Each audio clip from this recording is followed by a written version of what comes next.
You understood English perfectly, but had no idea what to say next? Maybe you've studied English for years. Maybe you know hundreds of words. But when it's time to speak, your mind suddenly goes blank. If that sounds familiar, today's lesson is exactly for you. Because today, I'm going to teach you 15 natural English sentences that native speakers use in real conversations every single day. These are not textbook sentences. These are real sentences people use at work, with friends, with family, and in everyday life. And make sure you stay with me until sentence number 12. Because sentence number 12 is one of my favorite expressions in English, and once you learn it, you'll start noticing it everywhere. Welcome back to English Degree. I'm Olivia, and this is episode 7. I'll speak slowly and clearly throughout this lesson, so don't just listen. Repeat each sentence out loud with me. Let's begin. Sentence 1. I've been meaning to call you. Imagine you wanted to call someone for several days, but you kept forgetting or staying busy. When you finally talk to them, this is the perfect sentence to use. I've been meaning to call you means you've wanted to call someone for some time but haven't done it yet. Listen carefully. I've been meaning to call you. Repeat with me. I've been meaning to call you. Sentence 2. I'm not feeling it today. This is a very common expression. Maybe you're tired. Maybe you're not motivated. Maybe you're just having a bad day. When you don't feel excited or interested in doing something, you can say, I'm not feeling it today. Listen carefully. I'm not feeling it today. Repeat with me. I'm not feeling it today. Sentence 3. I should have seen that coming. Have you ever been surprised by something and then realized the signs were obvious? That's exactly when native speakers use this sentence. It means, I should have predicted this. I should have expected this. Listen carefully. I should have seen that coming. Repeat with me. I should have seen that coming. Sentence 4. It's not worth the hassle. Imagine something saves you a little money but creates a lot of problems. In that situation, many native speakers say, it's not worth the hassle. Hassle means inconvenience, trouble, or unnecessary effort. Listen carefully. It's not worth the hassle. Repeat with me. It's not worth the hassle. Sentence 5. It just popped into my head. Let's say someone asks, how did you get that idea? You can answer, it just popped into my head. This means the thought appeared suddenly and unexpectedly. Listen carefully. It just popped into my head. Repeat with me. It just popped into my head. Sentence 6. To keep going back and forth. Imagine you're trying to make a decision. One moment you want option A. The next moment you want option B. You can't decide. That's when you can say, to keep going back and forth. Listen carefully. To keep going back and forth. Repeat with me. To keep going back and forth. Sentence 7.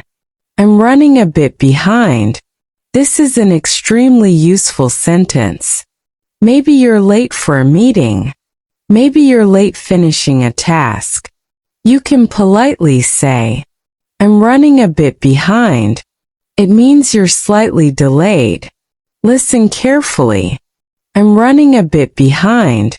Repeat with me. I'm running a bit behind. Sentence 8.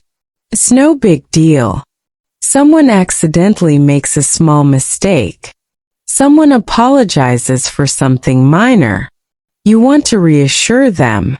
You can simply say, it's no big deal. In other words, don't worry.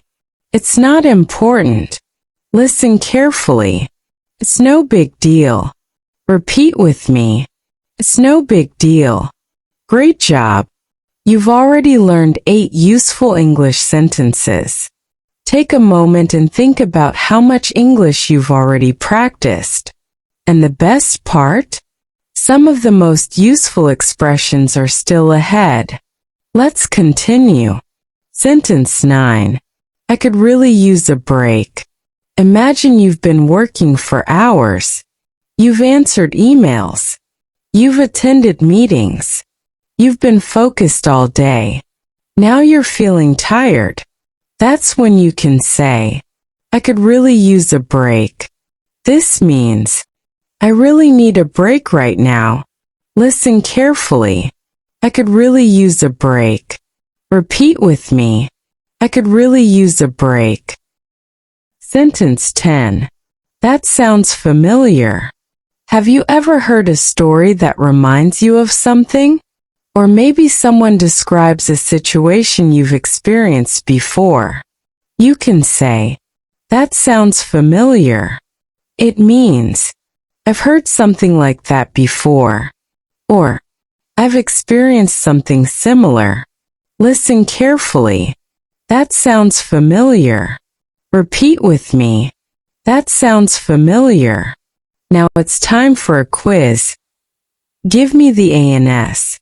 Which sentence would you use if you're slightly late for a meeting? Option A. I'm running a bit behind. Option B. It's no big deal. Think carefully.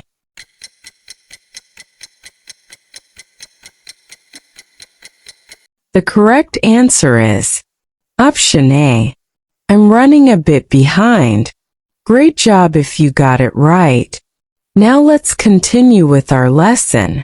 Sentence 11. That's been bothering me all day. Sometimes a problem stays in your mind for hours. Maybe it's a mistake you made. Maybe it's a conversation you can't stop thinking about. That's when this sentence becomes useful. That's been bothering me all day. It means something has been worrying or annoying you throughout the day. Listen carefully. That's been bothering me all day. Repeat with me. That's been bothering me all day. Sentence 12. Before we continue, I want to tell you something. This is one of my favorite expressions from today's lesson. Native speakers use it all the time. You'll hear it in conversations, movies, TV shows, and everyday life. And once you start using it, your English will sound much more natural. Here it is. Sentence 12. I wasn't expecting that. Life is full of surprises. Sometimes good surprises. Sometimes bad ones. Whenever something unexpected happens, you can simply say, I wasn't expecting that. It means, that surprised me. I didn't think that would happen. Listen carefully. I wasn't expecting that. Repeat with me. I wasn't expecting that. One more time. I wasn't expecting that. Sentence 13. Slipped my mind. This is one of the most useful everyday expressions in English. Imagine someone asks, Did you call John? And suddenly you remember that you forgot. You can say, slipped my mind. This means, I forgot about it. Usually it refers to something you didn't forget on purpose. Listen carefully. Slipped my mind. Repeat with me. Slipped my mind. Sentence 14.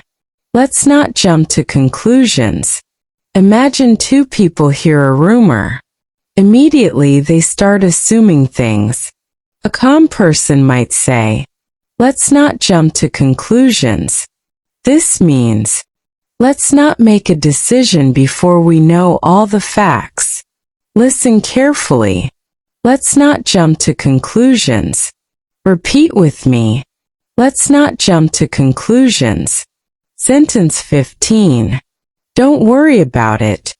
This is one of the most common English expressions you'll ever hear.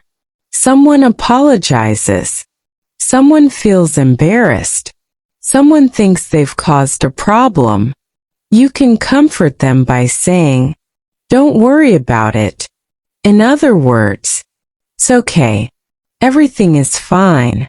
Listen carefully. Don't worry about it." Repeat with me. Don't worry about it. Before we finish, let's do one last quiz. Which sentence means, "I forgot about something"? Option A, "I wasn't expecting that." Option B, "Slipped my mind." Think carefully. The correct answer is option B, "Slipped my mind." And that's it for today's lesson. You have just learned 15 natural English sentences that native speakers use in real conversations every day. Now I have a challenge for you. Go to the comments and write your favorite sentence from today's lesson. Was it, "I've been meaning to call you"? Or maybe, "I wasn't expecting that"? Or perhaps, "Slipped my mind"? Write your favorite sentence in the comments right now. And here's another challenge. Can you remember sentence number 6? What about sentence number 12? Tell me in the comments without looking back at the lesson. Today we learned natural everyday English. But in the next episode, we're going to learn even more powerful English expressions that can make your conversation sound smoother, more confident, and more natural. So make sure you don't miss it. If you enjoyed this lesson, don't forget to like the video.